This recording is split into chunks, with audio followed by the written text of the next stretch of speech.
When I went off on my own, I was actually able to finally bring my own personal style in. I think it really represents different decades of probably my biggest inspiration of rock and roll. So I kind of take pieces of like the 60s and 70s, mix it with like the 90s, and it's just like this big jumble of fashion. And when people see it, they're like, whoa, you know, who's this dude? Like, I was in a meeting with like my iPhone 6 fell on the floor and it was raining that day. The floor was wet. And the screen. You made this, right? Christian Brainer hat. There you go. No clue what's going on. And I was this 19-year-old kid from New Jersey, but had this like passion for fashion, and I didn't know where it came from. And I just said to myself, I want to be a fashion designer. I feel like, you know, in an art environment, college it's okay, but there's only so much I can teach you. I ended up dropping out. When I left, I started working corporate fashion. And I became this robot, you know, almost sucked into the corporate world of what everyone else is doing. And it got to a point where I was just like, I can't do this anymore. Like, this isn't who I am, and there's something inside that needs to come out. I'd rather be broke, you know, struggling, but putting my artwork out with my name on it. So basically, it was like my natural resources of my little like 8x8 space in my studio. And I was getting weird, you know, I was just so I was like a homebody. I would get up, I would shower, but I would put like sweatpants on. And I'd go out and get coffee and a sandwich in sweatpants. I did a jacket for Gaga, I had the flu. I was literally laying in my bed with my dog under like 5 blankets, painting a jacket that she needed to wear like in a couple days on stage. It's like, wow, like little do they know that I was in my bed making that jacket. My room, you know how like, you know, things started picking up big time. I was approached by a gentleman by the name of Jason Flom, who's the CEO of Lava Records. She paddleboards, she does everything. She hasn't started skiing yet, but that's only a matter of time. Having met Christian and, you know, seeing his work ethic and his sensibility, also what he had accomplished working off the floor of his basement on the Lower East Side of Manhattan, there were so many big stars, not little stars, big stars wearing his stuff who had just sort of found it. This is extraordinary. I approached him about the idea of getting involved. So I actually came down to the South Street Seaport and was just blown away from what they had done to this place. This place was washed away during Hurricane Sandy, and I said, wow, this is like an undiscovered land, you know, it doesn't even feel like you're in New York City anymore.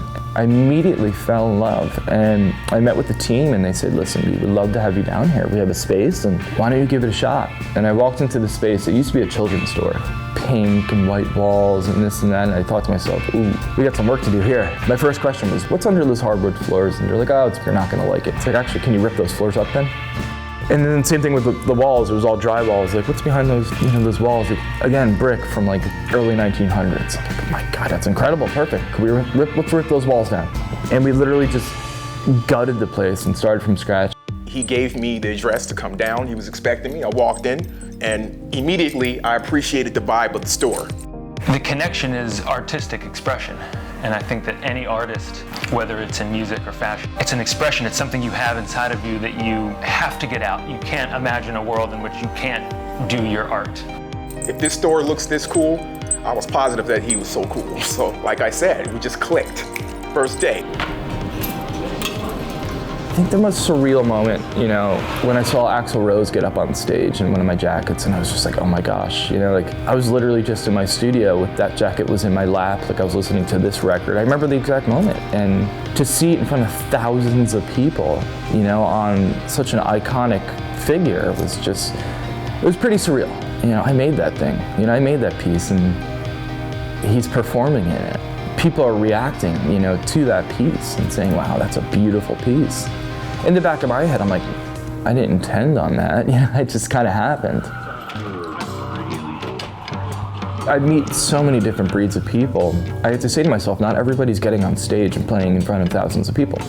Some of my clients are going to dinner. Some of my clients are going to meetings. So I think to myself, I have to design for that. He's found a zone where I'm able to walk around and feel like a rock star, but not feel like I'm trying too hard. Whenever I wore the jacket, I got these crazy reactions from people. Like people like coming up to me like, where do I get that? How do I get that? Like girls asking me for my phone number. I was like, hey, this is nice. It was a turnaround, you know? The people that actually are into rock and roll, those are the passionate people. Those are the people that have been following it for years and they'll never not follow it in a sense. You know, and I feel my job is to introduce it to this new generation that doesn't know about the old rock and roll. And I want to teach that through my Christian Benner brand in a sense that rich, famous, you know, own this beautiful house and have this and that. It's not about that for me. It's about inspiring others and showing others it's okay to be themselves.